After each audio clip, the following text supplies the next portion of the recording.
The views and opinions expressed on My Story Living with Lupus podcast represents each person's individual experience. By listening to this podcast or reading our blog, you agree not to use this podcast or blog as medical advice to treat any medical condition in either yourself or others. As always, consult your own physician for any medical issues that you may be having. My Story Living with Lupus podcast is officially trademarked, all rights reserved.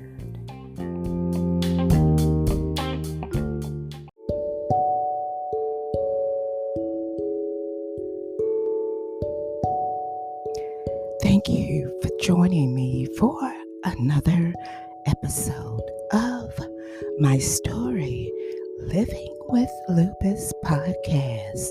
I'm your host, Susan Hendricks, and I'm so glad that you could join me on this Thursday, August 19th, 2021. At the age of 22, our guest had 5 strokes. She found herself fighting for her life. Paralyzed on the left side, she received a life-changing diagnosis. Up next, Heather Rendulic is here to tell her story of living with cavernous angioma. So, you know what I want you to do, all the way from the United States to Ecuador. Get ready to grab your cup of coffee, your cup of tea, and to my listeners late at night, now you know I appreciate you.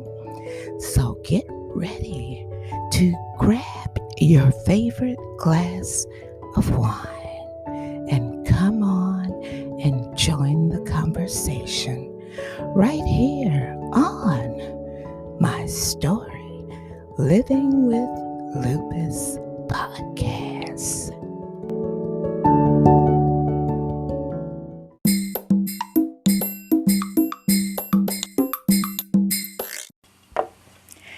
At the age of 22, our next guest experienced 5 strokes and was diagnosed with cavernous angioma.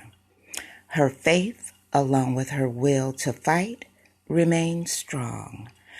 I'm so happy to welcome Heather Rendulic to tell her story on My Story Living with Lupus podcast. Thank you so much, Heather. Oh, thank you for having me, Susan. Heather, tell the audience, our listening audience, a little bit about yourself. Oh, great. So I'm currently 31 years old. I live in Pittsburgh, Pennsylvania. Most of my 9-to-5 job, I work in human resources for a nonprofit. I've been born and raised in the Pittsburgh area, and like you just so mentioned in my introduction, when I was in my early 20s and in college, I had a stroke randomly and was diagnosed with some pretty rare brain condition called cavernous angioma. And this condition is basically a tumor made up of blood vessels, is kind of the easiest way to describe it. And it's really weak blood vessels that can rupture or leak blood into the brain or spinal cord. And mine was in my brain, and it was leaking blood into my brain. The only known cure for this condition is brain surgery to remove the lesion. However, mine was so deep in my brain, the doctors considered it inoperable and told me that there's no treatment for it right now. They are trying to research treatments for this condition, but at my time of diagnosis, There was no treatment, and to just kind of live my life as best I could and hope it didn't bleed again. But as you also mentioned, it did bleed again. It bled 4 more times in the next 11 months. The 5th and final one caused a massive stroke. Actually happened in my sleep. And I woke up and I was completely paralyzed on the left side of my body. At that point, they did do the brain surgery because how aggressive my lesion was. They were afraid it was going to kill me. So I had a 9-hour craniotomy, and then I woke up and started one of the toughest battles of my life, which was relearning how to walk and, live my life as a stroke victim at a very young age. And I did just that. I set out and I did it, and I'm here today, almost 9 years later, and I, graduated from college with honors. I started a career in human resources. I actually just published my first book about my journey, and I'm starting a motivational speaking career as well as a coaching business to help other people going through hard times. Heather, let me ask you this. Out of everything you have gone through, at the early age of 22, how did your parents have the strength to deal with everything that was going on with their child? So what's really interesting is my parents actually helped me write the book. It's called Headstrong Through Life, Love, and Brain Surgery.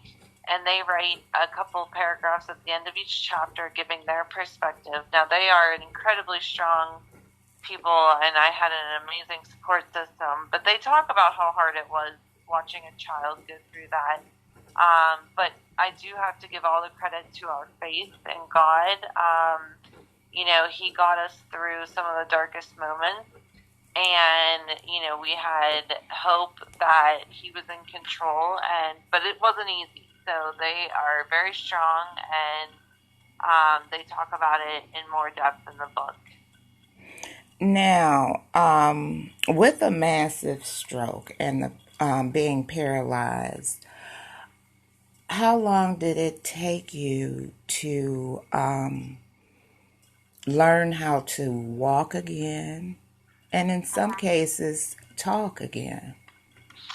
Yes, so my speech was affected slightly. I had a little bit of slurred speech, but my main thing was I was completely paralyzed. I was in a wheelchair. It did take me almost a year to walk again unassisted. So I slowly started, I was in an inpatient rehabilitation center for a while, and we started, just trying to move certain muscles again and have the brain try and rewire itself. And I, then slowly graduated to walking with a cane and then an orthotic, like a brace that helped. And then I even had a couple surgeries after to help me walk even better because some of my tendons in my foot and my leg had gotten so short from being incapacitated that, I had to have a tendon lengthening procedure done that helped me walk better. But, and I still, I'm walking today. I have a bit of a limp, that some people notice. But I don't care. I'm just so happy that I'm walking. So. Now, your condition, did they state that it was from birth, or they just didn't know all of a sudden? So they believe cavernous angioma. They believe that you're born with it. It happens while you're developing in the womb. It's a genetic mutation. I did have my lesion genetically tested after it was removed during the brain surgery because there are 2 types of this disease. One is the sporadic, meaning it just is bad luck, I guess, or just random. And then there's a genetic form of it, which would mean that, I could potentially pass this on to my children. But we had no prior family history of it, so I didn't suspect that, but I wanted to be sure. And the genetic test did show that mine was the sporadic kind, meaning that I just had a genetic mutation. It was just kind of, they said it's like lightning striking twice in one place. So it was kind of just a freak thing that happened while I was in the womb. Growing up, I never had any headaches or migraines or anything. I had no idea that I had this until I was, 22, and it bled, and, that's when it made its entrance, I guess. So you started having your signs and symptoms at the age of 22. Yes, I remember like it was yesterday, the first bleed. I ended up getting some like pins and needles, like tingling sensation on my left side. And I had a little bit of a vision change, like double vision. And I just felt like something was wrong. Like, I think our bodies tell us when something's off. And I just had this feeling that something was wrong, and I went to the emergency room. They did a CT scan and saw that I had some blood in my brain, and that's when they freaked out because I'm so young and what's causing this, and then they ran a whole bunch of other tests, and that's how they found the cavernous angioma. Wow. Most people that have had 5 aneurysms are not here to tell their story, and I commend you. They say, this is the best way I can put it, they say God will turn your test into your testimony, and this is your testimony. You never gave up on your faith.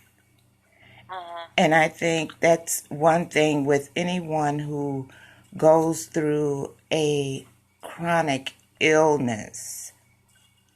You have to have a strong faith, knowing that you're going to make it out of that situation.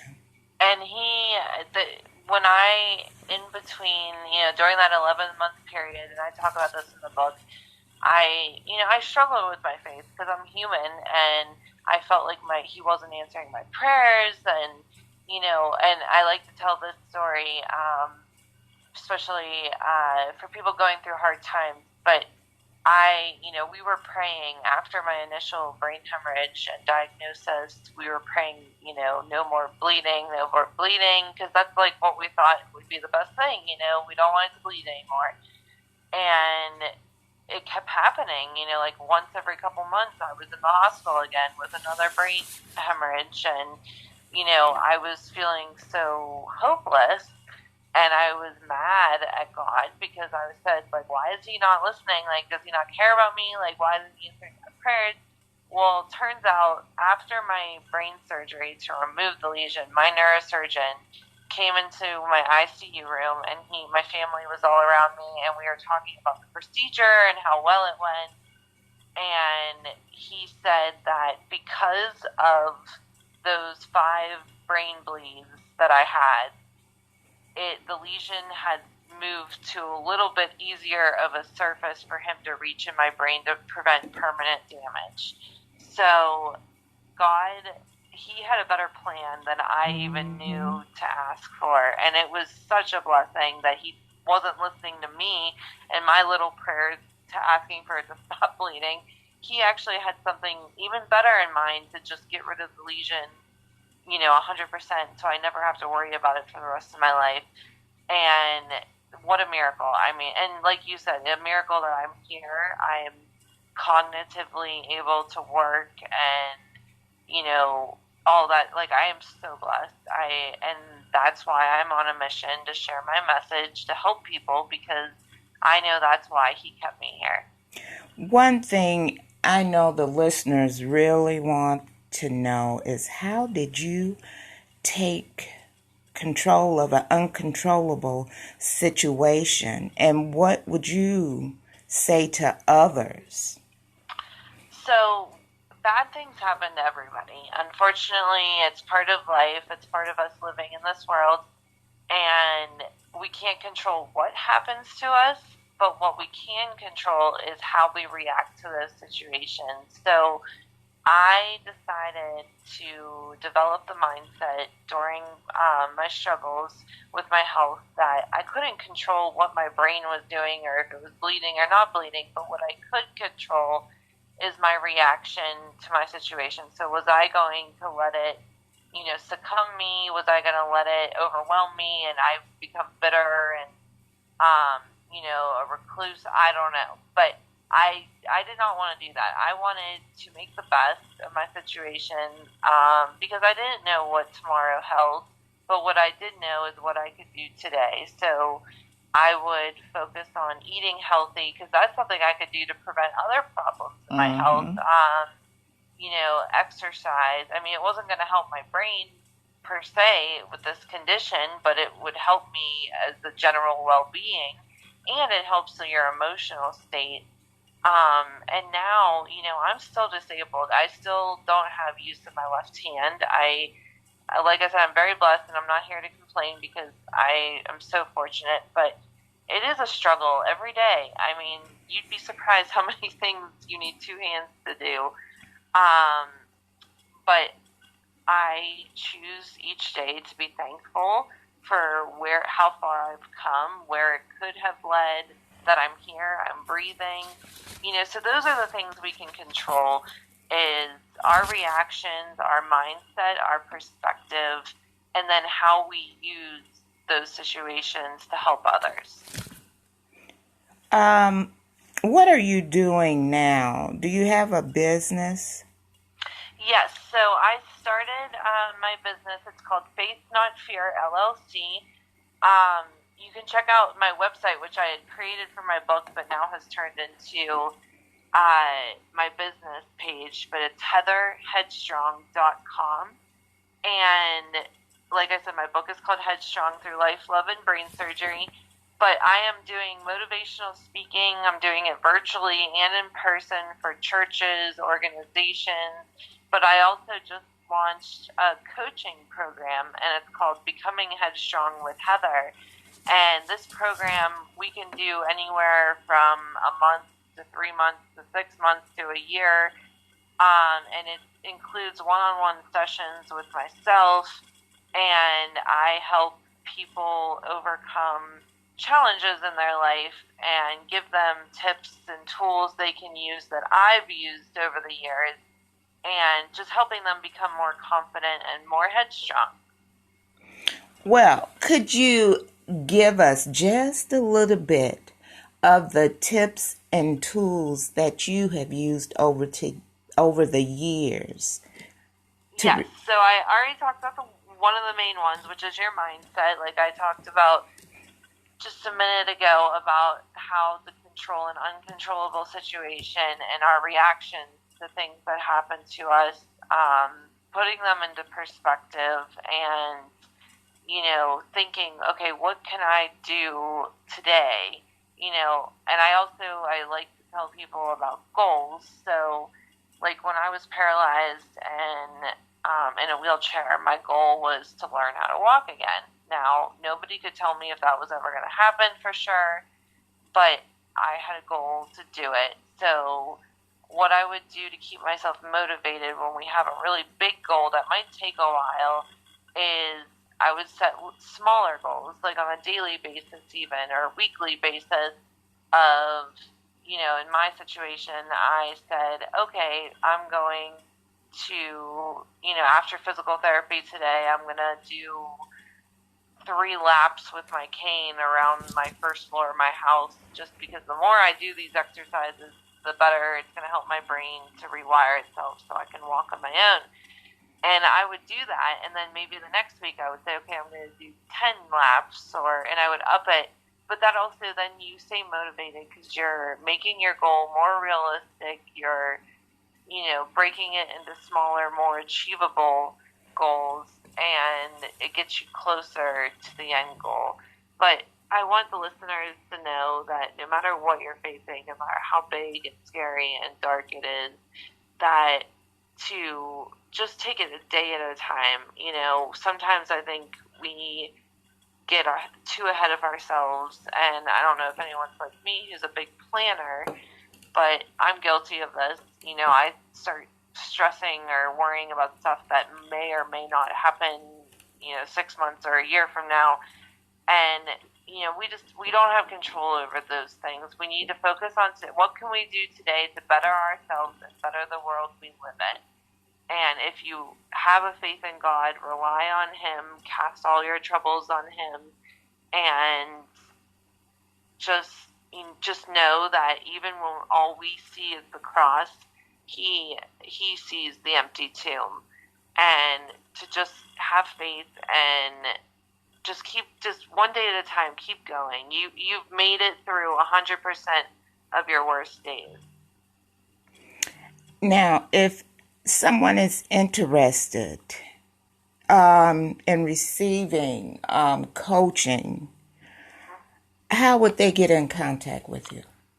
My email is the best way to reach me, heather@heatherheadstrong.com. Or I'll even, if somebody wants to call or text me, 412-592-3086. I'm happy to help people in any way. Could you repeat that number once again for our audience? Yes, 412-592-3086. All right, and you gave your website information also for them to register. Now, I'm sorry. Let me ask this question: is it free to register? Yes, it's free. I have a weekly blog which you can subscribe to through my website. My weekly blogs do often contain a lot of tips I have to help people. You can read the blogs I've already posted on my website. That's all free. And then there is a contact form on my website too. If somebody wants to get in touch with me, that goes straight to my inbox. But my website again is heatherheadstrong.com. Heather, I thank you so much for joining us today and telling your inspirational story. Oh, well, thank you, Susan, for having me. It's a great opportunity and a blessing. Hold on 1 minute, Heather. Okay.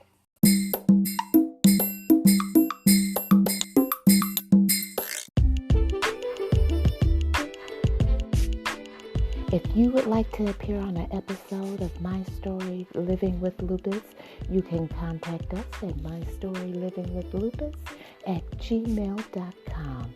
Also visit us on our Instagram page and also our website, My Story Living with Lupus.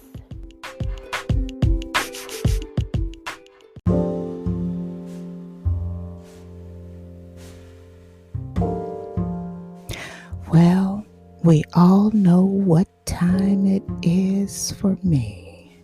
I would like to thank Heather Rendulic for such an amazing story of hope, courage, and the will to fight.